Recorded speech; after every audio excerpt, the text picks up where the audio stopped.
Öncəliklə bir şey qeyd edeyim ki, bir insana məşq proqramları tətbiq etməmişdən qabaq onun həyat fəaliyyətini araşdırmaq lazımdır.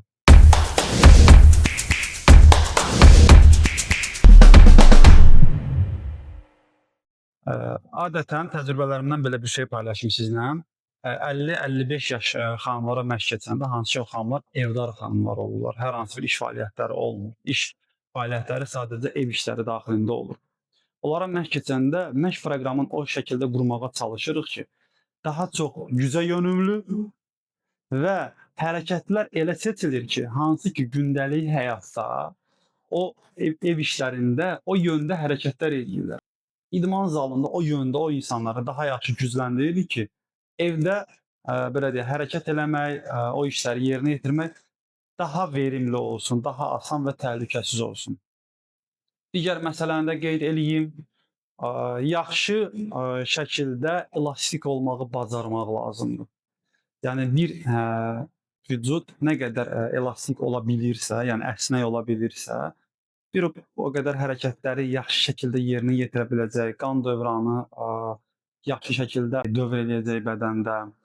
Ümumilikdə məşqdən sonra bu tip hərəkətlərə ümumiyyətlə üstünlük vermək lazımdır. Məşqdən öncə də elastik, stretching hərəkətləri eləmək lazımdır, amma onun da növləri var. Digər mövzularda bununla bağlı danışacağıq. Və vücudu əsnek hala gətirmək lazımdır. Xüsusən də gündəlik həyat fəaliyyəti oturaq şəkildə keçən insanlar üçün bu önəmlidir. Düzdür, düşünəcəksiniz ki, bu məşq sayılmır, amma məşqin ana məqsədi odur. Bunun üçün nələr eləmək lazımdır? O insanda güclü balans yaratmaq lazımdır. Məsələn, insan var ki, bir əzələ qrupun eyni istiqamətdə işləyəcək sərbəst ağırlıqlarla və eyni hərəkəti maşında verirsiniz. Hansı ki, maşın sərbəst ağırlığa baxanda təhlükəsiz sayılır.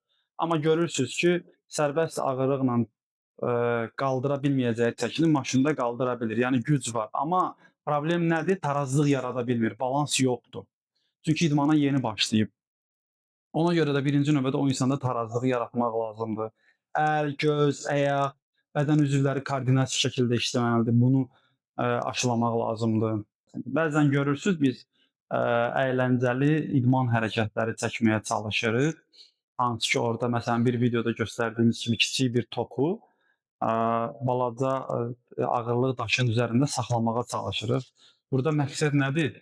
Artıq koordinasiya bacarığı, tarazlıq bacarığı o qədər yaxşı olmalıdır ki, siz onu orada saxlamağı, tutmağı bacarmalısınız.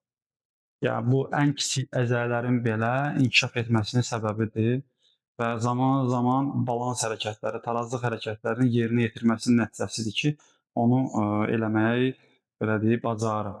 Yəni sıradan bir insanı gətirsəz onu eləyə bilməyəcək. Qıraqdan görsənəndə biz də eləməmişdən qabaq düşünürdük ki, bunu eləmək asandır. Amma rahat şəkildən söhbət getmir. Vücud digər tərəfdən özün balansa saxlamağa çalışır və digər tərəfdən hansısa tarazlıq hərəkətini yerinə yetirməyə çalışır. Yəni koordinasiyalı şəkildə tarazlıq qorumağa və vücudun o yöndə inkişafını elətdirməyə saxlayır.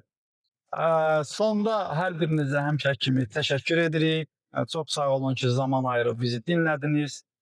Bizim də əsas məqsədlərimizdən biri sizə faydalı olmaqdır, sizə faydalı məlumatlar verməkdir.